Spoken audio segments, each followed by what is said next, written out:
ഹരേ കൃഷ്ണ. മഹാവിഷ്ണുവിൻ്റെ ദശാവതാരങ്ങളിൽ അഞ്ചാമത്തെ അവതാരമാണ് വാമനൻ. മഹാബലിയെ പാതാളത്തിലെ സുതലത്തിലേക്ക് അയക്കാൻ അവതരിച്ച അവതാരമായിരുന്നു വാമനൻ. ശക്തനായ ഒരു അസുര രാജാവാണ് മഹാബലി. കശ്യപ പ്രജാപതിയുടെ വംശത്തിൽ പരമഭക്തനായ പ്രഹ്ലാദൻ്റെ പുത്രനായ വിരോചതൻ്റെ മകനായിട്ടാണ് മഹാബലി പിറന്നത്. പരമവിഷ്ണു ഭക്തനായിരുന്നു. മഹാബലിയുടെ ഭരണകാലം നല്ല ഭരണമായിരുന്നു. എങ്ങും എല്ലാവർക്കും സമൃദ്ധിയായിരുന്നു. മാവേലി നാടുവാണിയിടുംകാലം മനുഷ്യരെല്ലാവരും ഒന്നുപോലെ എന്നായിരുന്നു. അങ്ങനെയിരിക്കെ സ്വർഗലോകം കീഴടക്കണമെന്ന ആഗ്രഹം മഹാബലിക്കുണ്ടായി.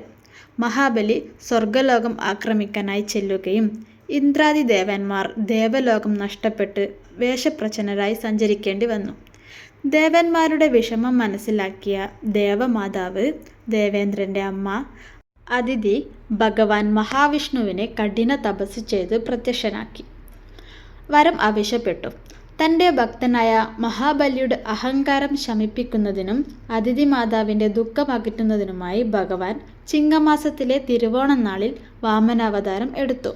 നല്ല സ്വർണ്ണ നിറത്തിലുള്ള, നല്ല വിടർന്ന താമര കണ്ണുകളുള്ള, നല്ല തേജസ്സോടെയുള്ള ഒരു ബ്രാഹ്മണക്കുഞ്ഞ്. മഹാബലി വിശ്വജിത്ത് എന്ന യാഗം ചെയ്യവേ വാമനനായി അവതാരമെടുത്ത് വാമനൻ മഹാബലിയുടെ അടുത്ത് ചെന്നു.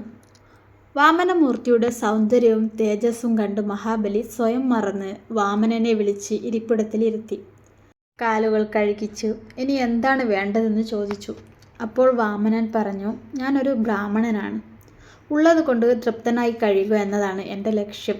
മഹാബലി ചിരിച്ചുകൊണ്ട് അപ്പോൾ പറഞ്ഞു, എന്ത് വേണമെങ്കിലും തരാം, ചോദിച്ചോളൂ.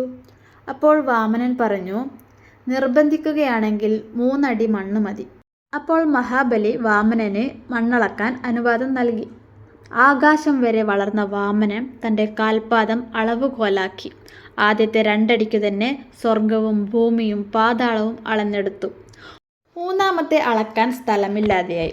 വാമനൻ മഹാബലിയോട് ചോദിച്ചു, എനിക്ക് വാക്ക് തന്നതല്ലേ 3-മത്തെ അടി മണ്ണ് തരുമെന്ന്, എന്നിട്ട് എവിടെ 3-മത്തേത്? അപ്പോൾ മഹാബലി പറഞ്ഞു, ഭഗവാനെ, എൻ്റെ കയ്യിൽ ഇനി ഒന്നുമില്ല. 14 ലോകവും അങ്ങ് കീഴ്പ്പെടുത്തി. ഇനി എന്താണുള്ളത്? 3-മത്തെ അടി എൻ്റെ ശിരസിൽ വെച്ചോളൂ. എന്നിട്ട് മഹാബലി തൻ്റെ ശിരസ് കാണിച്ചു കൊടുത്തു. സന്തുഷ്ടനായ വാമനൻ തൻ്റെ പാദസ്പർശത്താൽ മഹാബലിയെ അഹങ്കാരത്തിൽ നിന്നും മോചിതനാക്കി. വിഷ്ണു ഭഗവാനായ വാമനൻ മഹാബലിയോട് ചോദിച്ചു, മഹാബലി, നീ നല്ലൊരു ദാനശീലനാണ്. നിനക്ക് എന്ത് വരം വേണം? മഹാബലി പറഞ്ഞു, വിഷ്ണു ഭഗവാനെ, എനിക്ക് ഓരോ വർഷവും എൻ്റെ പ്രജകളെ കാണാൻ അവസരം തരൂ. വിഷ്ണു ഭഗവാൻ പറഞ്ഞു, അങ്ങനെയാകട്ടെ. ചിങ്ങമാസത്തിലെ തിരുവോണനാളിൽ തൻ്റെ പ്രജകളെ സന്ദർശിക്കുന്നതിന് അനുവാദം വിഷ്ണു ഭഗവാനായ വാമനൻ മഹാബലിക്ക് നൽകി. വാമനൻ മഹാബലിയോട് പറഞ്ഞു, മഹാബലി, നീ വിഷമിക്കേണ്ട. അടുത്ത ജന്മത്തിൽ നീ ദേവേന്ദ്രനായി ജനിക്കും. നഷ്ടപ്പെട്ടതൊക്കെ നിനക്ക് അപ്പോൾ ലഭിക്കും. വാമനൻ മഹാബലിക്ക് 2-മതായി കൊടുത്ത വരം ദേവേന്ദ്രനേക്കാളും ഐശ്വര്യമുള്ള, സ്വർഗവാസികൾ കൊതിക്കുന്ന സുതലം എന്ന സുന്ദര ലോകം ഞാൻ നിനക്കു തരാം ഇപ്പോൾ തന്നെ. 3-മത്തെ വരം കൊടുത്തത്, ഞാൻ നിന്റെ ദാസനായി അവിടെ ഉണ്ടാകും. നീ ഈ പ്രപഞ്ചത്തിൽ ഉള്ളിടത്തോളം കാലം ഞാൻ നിന്റെ ദാസനായിരിക്കാം എന്ന് പറഞ്ഞു. അങ്ങനെ 3 വരങ്ങൾ മഹാബലിക്ക് ഭഗവാൻ നൽകി. യഥാർത്ഥത്തിൽ മഹാബലിയെയാണ് ഭഗവാൻ അനുഗ്രഹിച്ചത്. മഹാബലി തൻ്റെ ശിരസ് വാമനന് മുന്നിൽ കുനിച്ചു.